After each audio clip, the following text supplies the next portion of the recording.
Então, gente, hoje nós vamos começar outro tema. Acabamos de estudar as religiões e hoje nós vamos começar o panorama bíblico. Todo mundo lá falou da dificuldade de entender a Bíblia, o Antigo Testamento principalmente.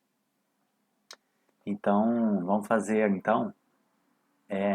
um panorama bíblico. E aí, qual que é a ideia? Essas primeiras aulas vão ser panorama de fato. O panorama é para entender o todo, entendeu? Depois a gente vai aprofundando um pouco mais em cada livro, tá? Então essa aula é para a gente entender o todo da Bíblia, aqui, tá vendo? Essas imagens aqui, ó, criação, os patriarcas, o Êxodo, os juízes, os reis, os profetas, o cativeiro, aí vem o período interbíblico, aí vem o Jesus, né? Preparação com João Batista, o ministério de Jesus, a descida do Espírito Santo, a organização da igreja e o Apocalipse. Então isso aqui é um resumo da Bíblia. Se a gente pudesse resumir a Bíblia em 14 palavras, seria isso: criação, patriarcas, Êxodo, tá? Então isso aqui é importante para vocês terem a noção do todo. Então, por exemplo, quando alguém fala assim, vamos abrir a Bíblia lá vamos ver a história de Abraão. Então vocês já sabem que está aqui, ó, nos patriarcas. Então está no início.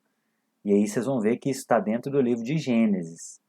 Aí se alguém falar assim, vamos abrir o livro do profeta Isaías. Vocês sabem que está aqui, ó.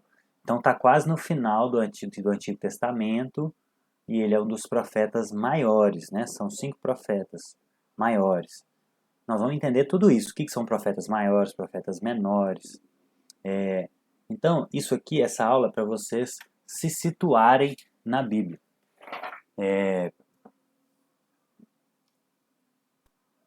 Por que isso é importante, gente? Lá em Atos 17, 10 e 11, a gente tem o exemplo dos nossos irmãos bereanos. A Bíblia diz que os irmãos de Bereia, eles eram... Deixa eu ligar aqui. Eles eram mais nobres. A Bíblia diz que esses irmãos de Bereia, eles eram mais nobres. Por quê? Porque eles conferiam na Escritura o que Paulo estava falando. Então, olha que interessante. Atos 17. Vou já abrir também. Atos 17, 10. Diz o seguinte. Logo anoiteceu e os irmãos enviaram Paulo e Silas para Bereia. Chegando ali, eles foram à sinagoga judaica.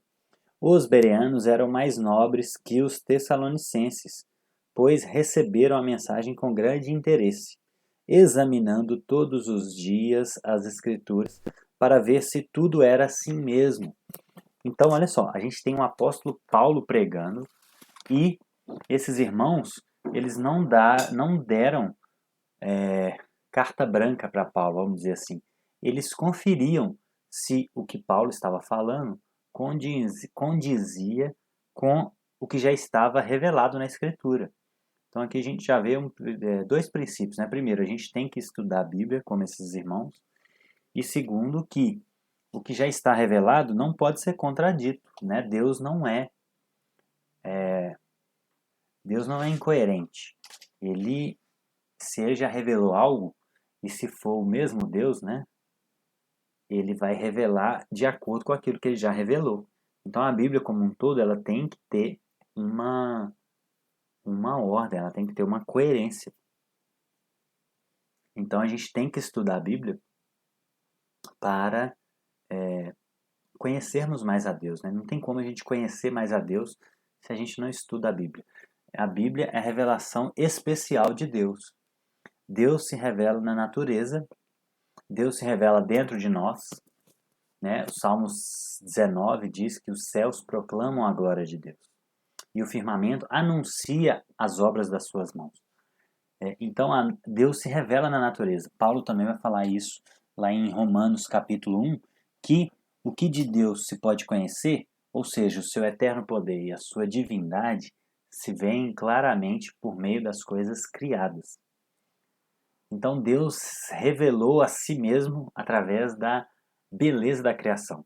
Quando você olha algo muito bonito, você não deduz que aquilo surgiu ao acaso. Então aquilo ali traz características de quem o criou. A natureza é a mesma coisa. Então Deus se revela na natureza. Porém, a natureza ela traz poucas informações de Deus. Eu entendo assim, quando Deus se revela na natureza, ele está dando acesso de si mesmo a todo ser humano, em todo lugar, em todas as épocas. E aí, se esse ser humano responde positivamente, tem interesse em conhecer a Deus, aí Deus se revela de forma mais específica. A gente vê isso em muitas culturas indígenas, por exemplo. Aquele livro Fator Melquisedeque exemplifica muito bem isso. Como que Deus se revelou a vários povos e eles preservaram as suas crenças muito parecidas com as da Bíblia, porém com outros nomes, né?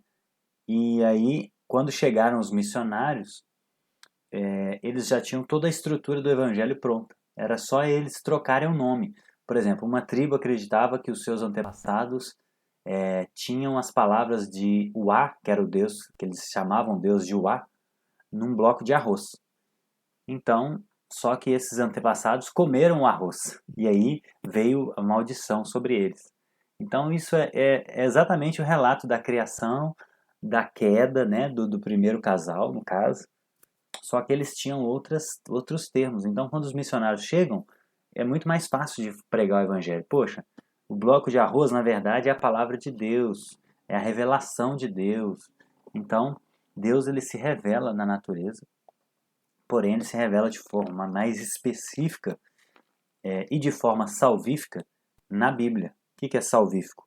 As informações que a gente precisa para ser salvo, de que Deus enviou Jesus para nos salvar, que nós somos pecadores por natureza, que nós merecemos a morte e que Jesus veio exatamente para nos livrar dessa morte. Isso está na Bíblia, né? Não quer dizer que Deus também não possa revelar a esses povos de outra maneira que não pela Bíblia. Mas a Bíblia, por estar escrito, né, é muito mais, humanamente falando, é muito mais confiável. Mas Deus ele se revela, ele se revelou em vários momentos, através de sonhos para esses povos, de forma salvífica também. Apresentou Jesus. Muitos muçulmanos estão se convertendo por terem sonhos sobre Jesus. Então Deus ele é soberano. Ele não está preso nas nossas categorias humanas, né? Inclusive em papéis. A Bíblia, do ponto de vista humano, como a gente viu, ela é mais confiável porque ela já está escrita e muito perto dos fatos. Então ela é historicamente muito confiável. Então é uma ferramenta para nós humanos. Deus não está preso nisso. Então nós temos que ler a Bíblia e estudar. Não só ler, mas estudar a Bíblia. E uma pessoa que não faz isso, um cristão que não lê a Bíblia e não estuda a Bíblia, é igual um viajante que não sabe falar a língua nativa na mão do tradutor. Ou seja, se você não conhecer a Bíblia, você fica à mercê de terceiros. Você fica à mercê de o que outras pessoas falam, né?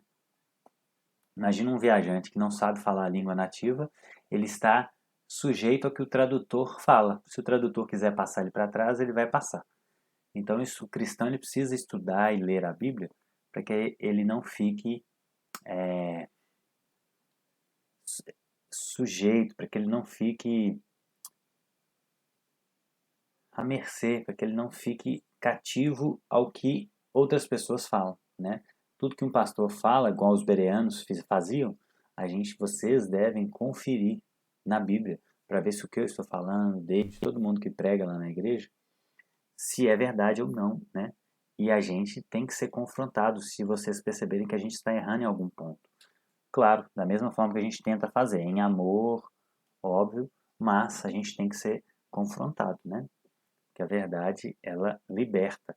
Mas Jesus disse lá em João 8,32 que a gente conheceria a verdade e ela nos libertaria. Então, o erro, o erro, ele nos aprisiona, mas a verdade, ela nos liberta.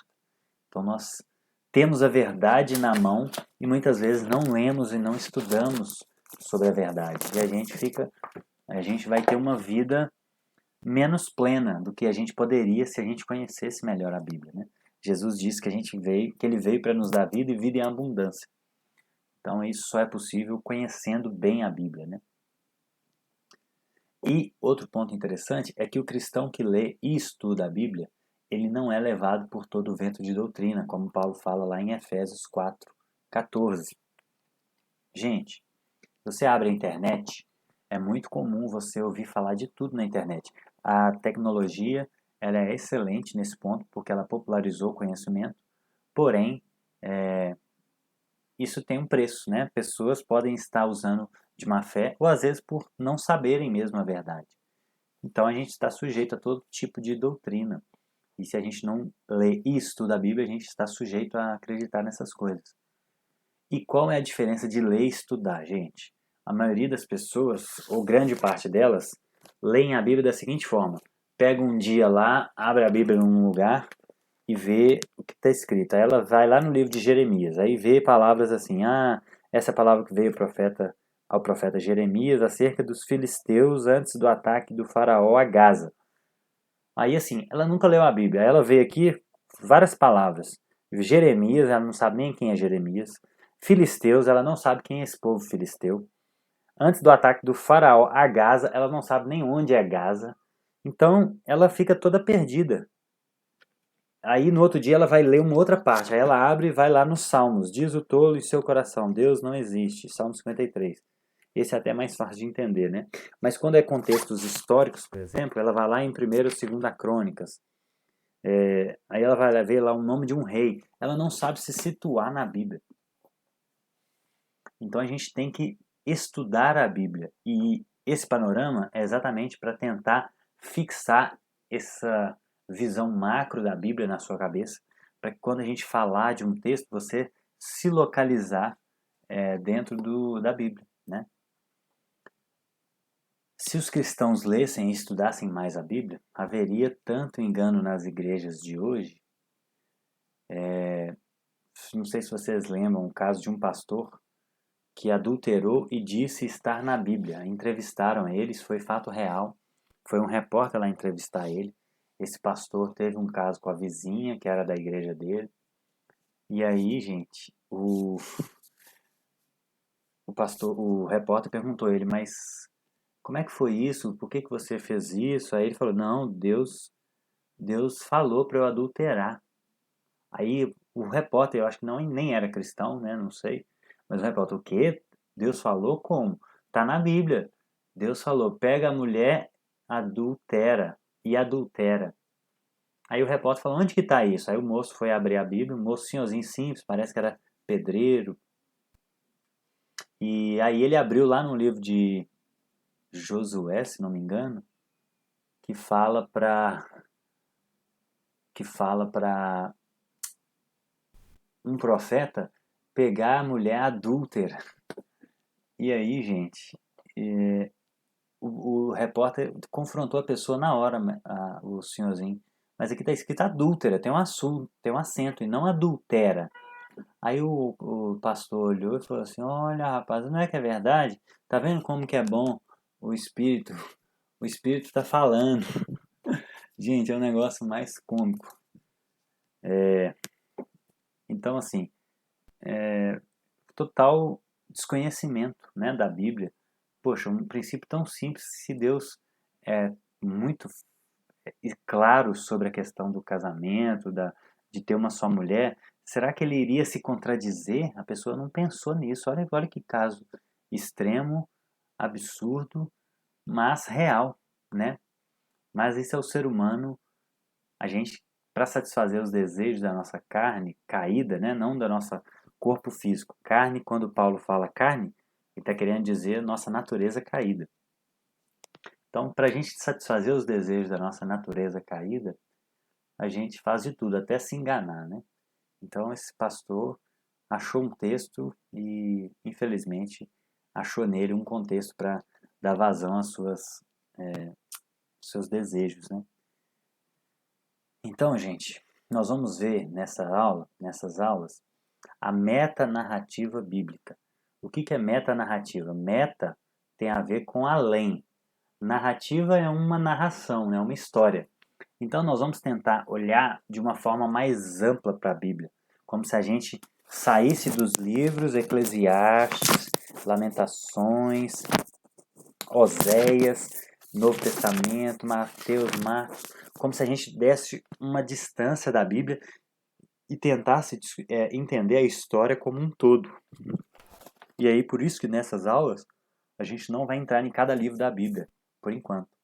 Nós vamos ver a metanarrativa, ou seja, qual é a história que é contada de capa a capa da Bíblia. Isso é a metanarrativa. Ou seja, uma narrativa contida dentro da própria narrativa, né? A Bíblia contém, se você pegar o livro de Gênesis, vai ter a história de Adão, depois vai começar outra história de Noé, depois vai começar outra história de Abraão. Isso são várias histórias. A metanarrativa é a que está por trás de tudo, é a que dá liga a todas essas histórias, né? Então, é um resumo de toda a história da Bíblia, como eu falei. E se a gente pudesse resumir a história da Bíblia em 3 palavras, de forma mais precisa, poderia ser em 4 também. Mas a redenção já engloba outro fator também. Mas seria criação, queda e redenção. Toda a história da Bíblia se resume nessas 3 palavras. Aqui eu tatuei essas questões, né? E a última seria a restauração. Porque Jesus vem redimir e, por fim, ele vai voltar para restaurar todas as coisas. Mas tudo isso pode ser entendido dentro da redenção também, né? Para facilitar o entendimento, dentro da redenção está a vinda de Jesus e a volta dele para redimir todas as coisas, restaurar. Então, toda a história da Bíblia pode ser resumida nessas 3 palavras: criação, queda e redenção. Deus cria, o homem cai, Deus cria todas as coisas, se relaciona com o homem, estipula algumas leis básicas. O homem, porém, desobedece, cai dessa posição de intimidade que ele tinha com Deus. E aí, o resto de toda a Bíblia é a história da redenção. É Deus formando um povo para vir o Messias que iria redimir toda a humanidade e restaurar as coisas com a ordem que existia antes da queda. Então, esse é o resumo básico da Bíblia, assim. E toda a interpretação da realidade pelo cristão deve passar por esta metanarrativa. Então, por exemplo, tudo que a gente for pensar na nossa vida, a gente tem que pensar nessa estrutura aqui, ó, criação, queda e redenção. Então, um exemplo muito interessante é a questão do trabalho. Hoje em dia, o trabalho é visto muitas vezes como simplesmente um meio para se ou obter sustento ou ir além, ou obter riqueza, né? Mas, para a gente pensar de forma cristã, a gente tem que pensar no trabalho de acordo com essas 3 palavras: criação, queda e redenção. Quando o trabalho foi criado, o que aconteceu com o trabalho depois da queda e como a gente pode redimir o trabalho. Então, por exemplo, quando o trabalho foi criado, há um entendimento muito equivocado hoje de que o trabalho foi uma maldição da queda. Mas isso é muito errado. Quando a gente vai olhar e estudar a Bíblia, Deus cria o ser humano para trabalhar. Paulo vai falar isso em Efésios, né? Efésios 2:10. Nós fomos criados para as boas obras, para um bom trabalho. A palavra ali, obra, é ergon, é trabalho, de qualquer natureza. E lá em Gênesis 2:15, antes da queda, a queda é Gênesis 3. Em Gênesis 2:15, Deus diz o seguinte: a Bíblia diz: o Senhor colocou o homem no jardim do Éden para cuidar e cultivá-lo. E Deus ordenou ao homem: coma livremente de todas as árvores, de menos da árvore do conhecimento do bem e do mal. Então o homem foi colocado para cultivar, para trabalhar na terra. A palavra aqui, ó, é abade, que significa trabalho, servir, labutar. Ou seja, Deus colocou o homem na terra para trabalhar desde o princípio da criação, num momento perfeito ainda, onde não existia queda. E aí, na queda, o que aconteceu? Gênesis 3 vai haver a queda, e aí Deus vai trazer as maldições, né? A serpente, ele coloca a inimizade entre o descendente da mulher e o descendente da serpente, e aqui ele promete que viria, o descendente da mulher pisaria na cabeça dele, né? Já é uma profecia sobre a vinda de Jesus. A mulher, ele aumenta as dores de parto, ou seja, ela já tinha dores, e também faz com que o desejo dela fosse para o marido, e ele a dominaria.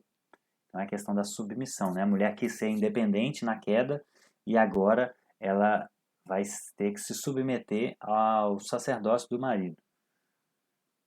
E por fim, para o homem, ele diz o seguinte: visto que você deu ouvidos à sua mulher, comeu do fruto da árvore, do qual lhe ordenara que não comesse, maldita é a terra por sua causa. Com sofrimento você se alimentará dela todos os dias da sua vida. Ela lhe dará espinhos e ervas daninhas, e você terá que alimentar-se das plantas. Com o suor do teu rosto você comerá o seu pão, até que volte à terra, visto que dela foi tirado, porque você é pó e ao pó voltará, né? Isso que eu tatuei aqui também, ao pó voltará, para lembrar que a nossa vida é passageira, para a gente dar valor para as coisas reais da vida, mais importantes. Então, gente, olha só, o trabalho depois da queda, ele foi dificultado, ele não foi criado depois da queda. Então, quando a gente vai pensar em trabalho, a gente tem que pensar nessa estrutura aqui, ó, criação, queda e redenção. Deus criou o homem para trabalhar, a queda dificultou o trabalho e nossa função como cristãos, pequenos cristos, Jesus veio redimir tudo. E nós somos cooperadores dele. Né? 1 Coríntios 2,9 diz que nós somos cooperadores de Deus. Então nós estamos aqui para redimir todas as coisas com Jesus. E também o trabalho. E como que a gente vai redimir o trabalho? Primeiro, ensinando as pessoas sobre o que é o trabalho, qual é a sua função. A função do trabalho é cultivar a terra, produzir riqueza para que haja abundância para todos, não só para poucos, mas para que haja abundância para todos. E isso vai abençoar a vida humana. A gente trabalha para criar coisas, melhorar a vida do ser humano. Principalmente, a primeira função do trabalho é louvar a Deus, né? É engrandecer a Deus, glorificar a Deus. E aí, a gente glorifica a Deus como? Produzindo coisas boas para este mundo, produzindo bens e serviços para este mundo. E aí a gente vai ter que pensar nos nossos dons, em fazer aquilo que Deus nos chamou para fazer. Se os dons vêm dele, né? Tito 1,17 diz que toda boa dádiva, Tiago 1,17, perdão, todo dom e toda boa dádiva vem do alto. Então Deus ele nos capacita com dons. E, logicamente, se ele nos capacita com dons, ele quer que a gente use esses dons para a sua glória. Então, o trabalho tem a ver com fazer aquilo que Deus nos muniu para fazer. E não escolher um trabalho por qualquer outra razão, né? Seja por status, poder, por dinheiro. Se a gente fizer isso, quando a gente morrer, nós vamos entregar as nossas obras para Jesus e nossas obras vão queimar, né? Como diz Paulo em 1 Coríntios 3. Ele vai perguntar, o que você fez com os dons? E aí nós vamos falar, que dons? Eu fui trabalhar para ganhar dinheiro, para obter status. E ele vai prestar contas, né? Então isso é muito sério. Então, gente, vamos começar. Se a gente fosse resumir a metanarrativa bíblica em algumas palavras, daria para colocar, eu coloquei aqui 22 palavras.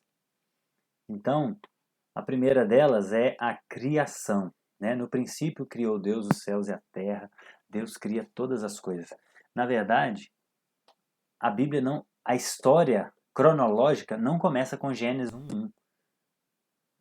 A história cronológica ela começa em João 1:1, né? No princípio era o verbo e o verbo estava com Deus e o verbo era Deus. Então, inclusive na Bíblia cronológica, eu tenho essa Bíblia, eu estou lendo ela esse ano, ela começa, o primeiro versículo dessa Bíblia é João 1:1. Aí depois ele vai lá para Ezequiel, para a queda de Satanás. Depois que ele vem para Gênesis 1, que historicamente João 1 está antes da criação, né? cronologicamente. Então, mas criação, Deus cria todas as coisas. E Ele cria, gente, essa palavra aqui, ó, significa do nada. Deus cria as coisas do nada. Não existia nada antes de Deus criar todas as coisas. Existia apenas Deus. Deus cria tudo do nada. Isso é muito importante. Por isso que a gente viu no argumento cosmológico que, ao que tudo indica, o universo teve um início de matéria, espaço e tempo absolutos. Ou seja, tudo passou a existir em algum momento. Aqui as galáxias, ó, o universo se expandindo. Então, Deus cria tudo do nada. Nada existia antes de Deus.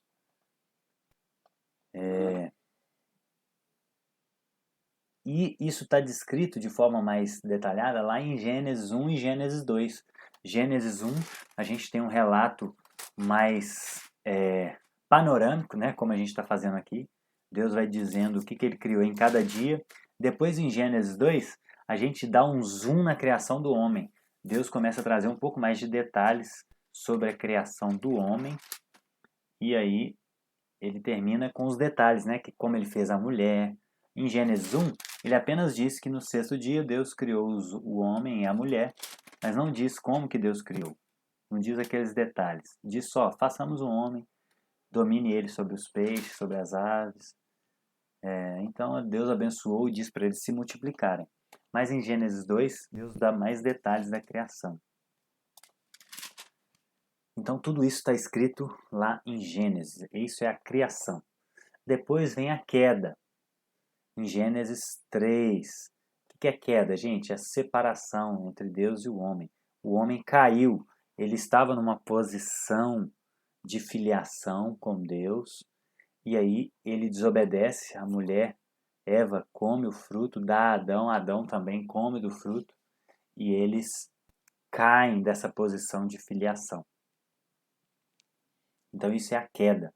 E aqui, gente, tudo é afetado pela queda. Não só a terra é amaldiçoada, ou seja, ela passa a produzir espinhos, abrolhos, ou seja, antigamente, antes da queda, não existia a terra, se você jogasse a semente assim, ela provavelmente daria fruto do dia para a noite. Mas depois da queda, a terra foi amaldiçoada, então começa a surgir capins, espinhos, e aí o homem tem que capinar antes de lavrar a terra, ele passa a ter que lavrar a terra de forma mais dificultosa.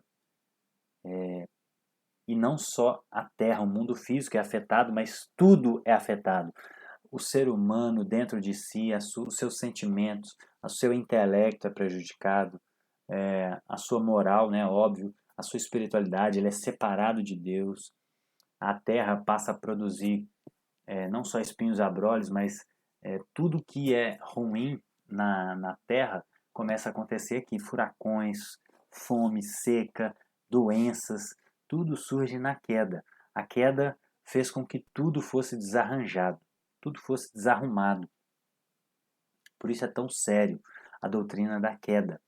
E quando a gente olha para o mundo, a gente tem, né, a gente está numa aula de ensino bíblico, de apologética, de defesa da fé.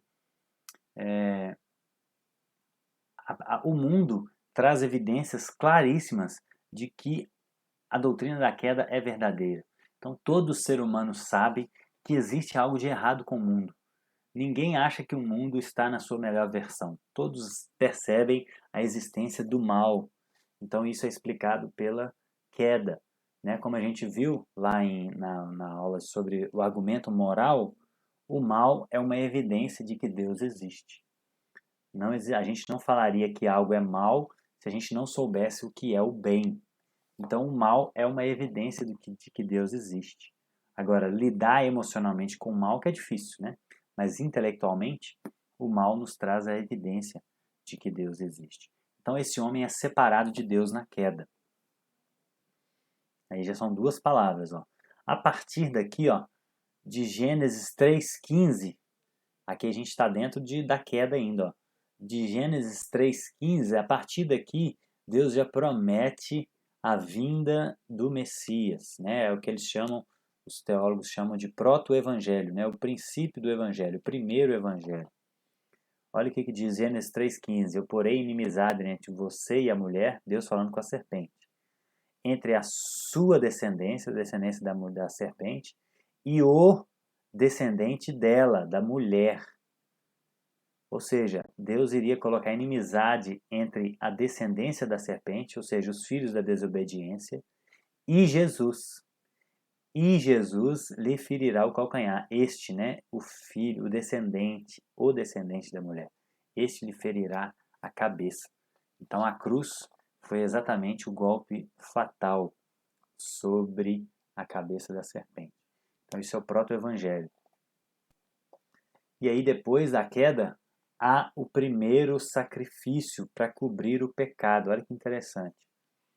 Lá em Gênesis 3:21, Deus produz roupas de pele para cobrir Adão e Eva.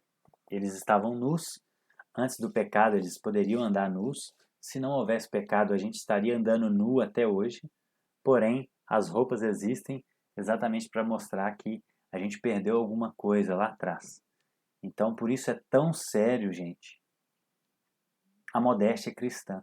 A Bíblia fala em 1 Timóteo 2,9 para a gente se vestir com modéstia e não com extravagância. Então, exibir o corpo, mostrar o corpo em público é algo muito sério para Deus por causa disso. Depois da queda, o pecado entrou no mundo. Então, se a gente, seja homem ou seja mulher, anda expondo o nosso corpo em público, a gente vai estar estimulando o desejo sexual de outros, né? Então isso é muito sério. Por isso que a modéstia cristã ela é algo muito valorizada, né? Hoje em dia tem se perdido um pouco isso. A gente tem visto, inclusive dentro de igrejas, mulheres se vestindo. É mais comum em mulheres, porque as mulheres são mais reféns da moda, infelizmente, né? A moda tem uma atenção especial para as mulheres. Mas isso vale para os homens também, para a gente também, né? Então, como o André falou domingo, ele citou uma frase de alguém que uma prostituta da época de Jesus se vestia de forma mais modesta do que uma cristã hoje, muitas vezes. Então isso é muito triste, né? Então a gente tem que se preocupar com isso, pensar sobre as nossas roupas. E a função desse sacrifício era para adoração e remoção de pecados. Aqui se começa a prática dos antigos, dos povos dessa região, de sacrificar um animal para adorar a Deus e remover pecados. Ou seja, tudo que já estava acontecendo já no início, era apontando para a vinda de um cordeiro que iria tirar o pecado de todo mundo, né? Então, gente, isso é um ponto interessante. Tudo no Antigo Testamento aponta para Jesus. Então, se você lembrar disso, tudo no Antigo Testamento aponta para Jesus. Isso é muito importante para a gente entender a Bíblia. Então, algumas profecias da Bíblia, por exemplo, estão contextualizadas dentro de um microcontexto. Então,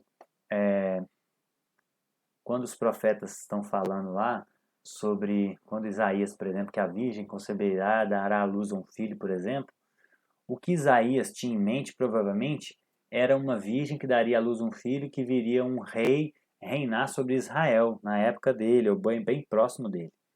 Mas existe uma dupla aplicação, né? Os autores bíblicos inclusive, muitos desses textos, eles mesmos falaram que aquilo ali estava se referindo também ao Messias. Então era uma dupla aplicação, né? Então tudo na Bíblia, tudo no Antigo Testamento aponta para o Messias.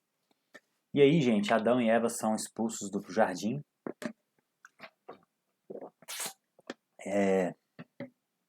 Eles começam a se multiplicar, né? Como Deus tinha ordenado. Eles começam a se multiplicar. E eles começam a ter filhos. Tem Caim e Abel. Aí Caim mata Abel. Aí depois eles têm outro filho chamado Sem. Quer ver? Depois eles têm outro filho chamado Sete, né? Sete. Sem é filho de Noé. Sem, Cã e Jafé. Eles têm outro filho chamado Sete. E aí os seres humanos começam a se multiplicar. E aí Adão vai tendo filhos, ele vive... Adão vive 930 anos.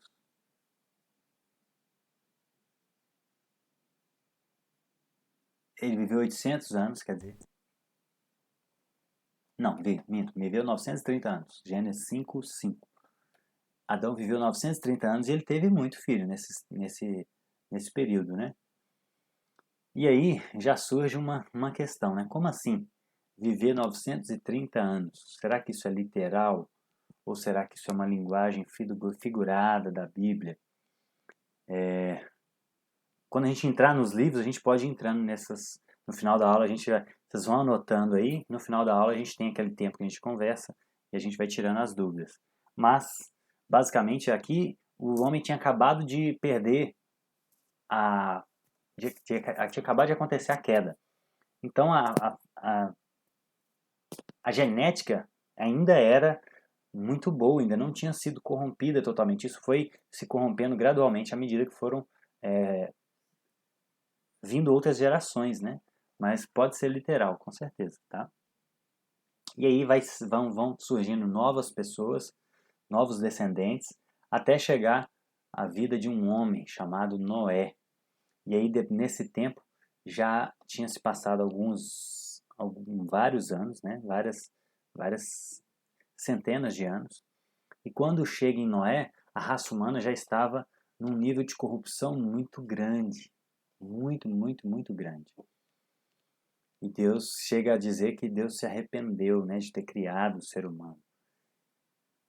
Então Deus, aí vem toda aquela história que a gente conhece. Deus chama Noé, pede ele para fazer uma arca, colocar os seus filhos, as suas esposas dentro da arca, um casal de cada animal, e iria trazer o dilúvio.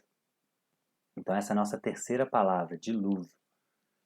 Criação, queda, dilúvio. Então se você for lembrando dessas palavras, você vai entendendo melhor a Bíblia. E aí no dilúvio, Deus repovoa todo mundo, mata todo ser humano, todo ser que respira, e começa a repovoar através das nações, né? Aqui começam a surgir os povos diferentes, as nações, aqui começam a se espalhar, né? Ao longo da terra. Noé para com a arca lá no Monte Ararat, e aí a partir dali ele começa a ter, os seus filhos começam a ter filhos e vão surgindo basicamente três povos, né? Os semitas, os camitas e os jefatitas, se não me engano. Mas os descendentes de Sem, Cã e Jafé, né? Basicamente é isso. E aí eles vão se multiplicando, se espalhando na terra, até chegar o momento da Torre de Babel, que é a nossa quarta palavra. Eles dizem lá em Gênesis 11 que eles queriam construir uma torre para o nome deles ser famoso na terra.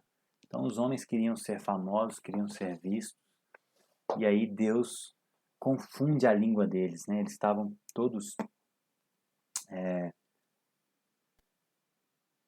empenhados na construção da Torre de Babel, e aí Deus, por ver a motivação errada, né? Que eles queriam ter fama e poder na terra, Deus confunde as línguas. E aí eles começam a não se entender e a Torre de Babel fica inacabada. E aí pouco tempo depois, os homens foram se multiplicando e chegamos a Abraão, nossa quinta palavra. Abraão, Deus chama Abraão, pede para ele sair da terra dele, da descendência dele e ir para a terra que Deus iria mostrar. Então, Abraão tem início com Abraão a linhagem do Messias. Deus chama Abraão para formar um povo e a partir desse povo trazer a vinda, trazer à vida o Messias. E aí Abraão tem um filho chamado Isaac. E Isaac, ele é o filho da promessa, né? Abraão tem outro filho chamado Ismael, mas isso foi um jeitinho que Sara, sua esposa, tentou dar. Isaac é esse aqui, ó. E aí Abraão adorava tanto Isaac, gostava tanto dele, que Deus viu que isso poderia virar um ídolo no coração dele, pede para ele sacrificar Isaac.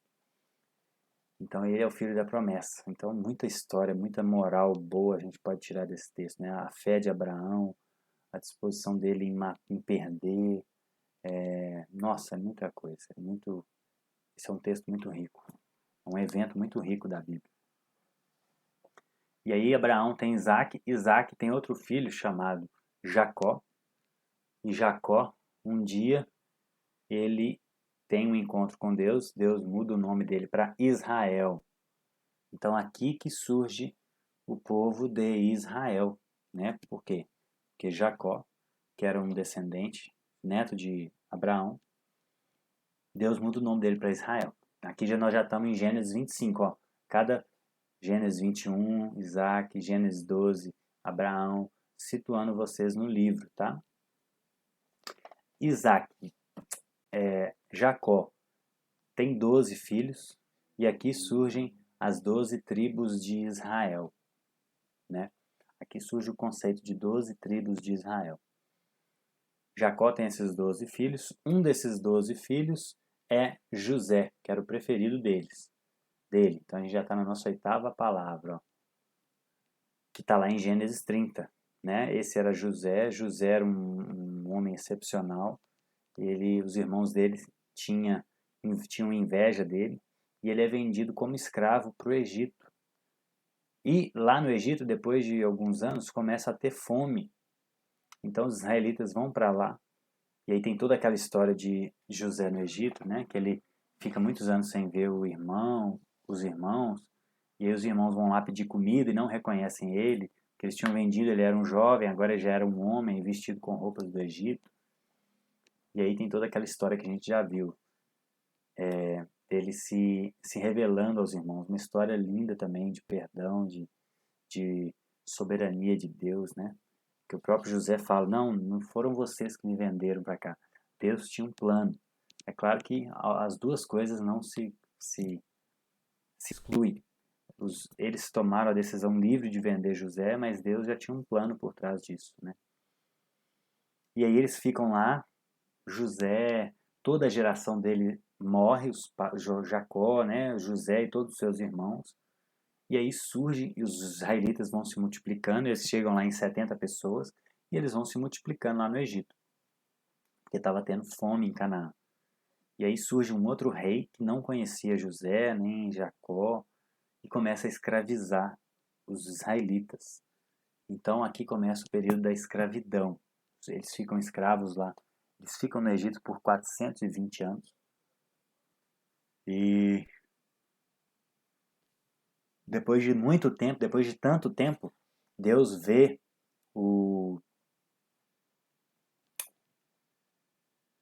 a dificuldade que eles estavam, e aí Deus chama Moisés. Aí vem Moisés, aí surge Moisés na história. Aí é a história da libertação do povo. Aqui a gente já passa para o livro do Êxodo. O livro de Gênesis termina com José preso lá no Egito. Assim termina o livro de Gênesis. E dando já indícios de como vai começar o livro de Êxodo, né? Mostra a morte de José. E aí o livro de Êxodo conhece. O livro de Êxodo significa saída, Shemot, né? Gênesis é Bereshit e Êxodo é Shemot. Significa saída. E aqui a gente tem uma das histórias mais incríveis da Bíblia, né? Que Moisés tira esse povo do Egito, depois daquelas 10 pragas, aí vem a instituição da Páscoa. Então, conhecer a Bíblia é conhecer a nossa cultura. A Páscoa começa aqui, lá em Êxodo 12, quando Deus começa a tirar o povo e pede para eles sacrificarem o cordeiro pascal. Por quê? Porque o anjo iria vir, a 10ª praga era matar todos os primogênitos. Então o Cordeiro Pascal iria salvar todos. Isso também já estava apontando para Jesus, né? Olha que interessante. E aí Moisés liberta os israelitas que estavam lá e eles vão rumo à Terra Prometida. Aí tem o evento da travessia do mar, né? Que o mar se fecha no meio com os egípcios lá no mar ainda. Os israelitas já tinham passado. Então essa é a nossa nova palavra, Moisés, libertação. E aí Moisés fica... Eu vou dando alguns adendos, né, gente? Para não ser tão resumido também. Moisés leva esse povo até na porta de Canaã, eles vão lá, fazem aquela expiação da terra, 12 pessoas voltam, 10 delas têm um relatório negativo, falam que os homens são fortes, que eles não vão entrar. 2 deles, Josué e Caleb, falam, não, nós vamos entrar sim, a gente tem força, Deus está conosco. Mas aí já não adiantava. Deus falou, então vocês vão ficar rodando 40 anos no deserto até toda essa geração incrédula morrer. E aí sim, os descendentes de José e Caleb e os filhos desse povo incrédulo vão entrar na terra prometida. Aí surge a figura de Josué. Então a gente já passou Gênesis, já passou Êxodo, a libertação, e já dentro do livro do Êxodo, a gente tem os outros 5 livros, Números, Deuteronômio, Levítico, Número e Deuteronômio, né, que são a descrição da lei do povo. Então aqui é um panorama da história, mas dentro da história várias coisas foram acontecendo, né? Todos esses 3 livros aqui, ó, já estão subentendidos nessa história de Moisés aqui, ó. Aqui está subentendido o livro de Êxodo, Levítico, Número e Deuteronômio. Por quê? Porque a lei veio com Moisés, né? E aí eles vêm para a Terra Prometida. Aí surge a figura de Josué. Moisés morre no final do livro de Êxodo e Josué já era um braço direito de Moisés. Desculpa, gente. Acordo muito cedo, essa hora já começa a dar sono. E aí Josué assume a liderança do povo de Israel. E aí depois que eles ficaram 40 anos rodando no deserto, ele assume essa liderança, né?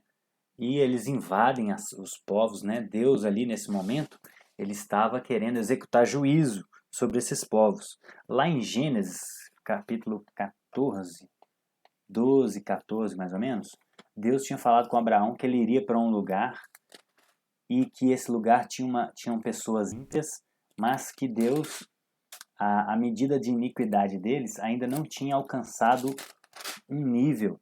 E aí Deus fala, daqui 400 anos eu vou executar juízo para esse povo. Porque esse povo sacrificavam seus filhos aos deuses, matavam seus filhos queimados, né? Oferecendo aos deuses. Tinha prostituição, tinha muita coisa errada nesse povo, idolatria. Então Deus queria executar juízo para eles, mas Deus foi generoso ainda com eles. Deu muito tempo para eles se arrependerem. E aí só na época de Josué que Deus faz isso.